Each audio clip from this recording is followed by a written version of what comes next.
Kesedihan Anwar Fuady, istri dan anak meninggal dunia karena COVID-19. Istri dan anak Anwar Fuady meninggal karena COVID-19. Belum kering duka yang menghiasi keluarga Anwar Fuady, kini ia kembali berduka.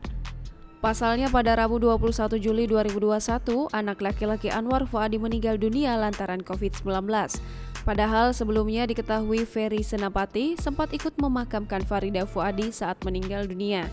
Anwar menyebut putranya itu dalam kondisi bugar sebelum meninggal. Dilansir dari tribunstyle.com, Anwar Fuady dengan nada pilu menceritakan kronologi kepergian Ferry Senapati. Setelah sang ibu dimakamkan, kondisi Ferry mulai menurun. Ia mengalami sejumlah gejala, mulai dari demam hingga sesak napas. Ferry pun dirawat di rumah sakit sejak 19 Juli 2021.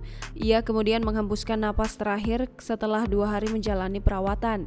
Anwar menyebut Ferry akan dikebumikan di dekat makam ibunya.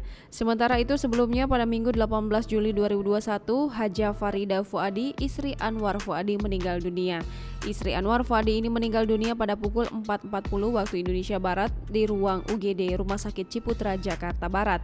Diketahui Farida Fuady meninggal dunia saat sedang menjalani perawatan lantaran terinfeksi COVID-19. Farida Fuady diketahui terinfeksi COVID-19 sejak Selasa 13 Juli 2021 malam.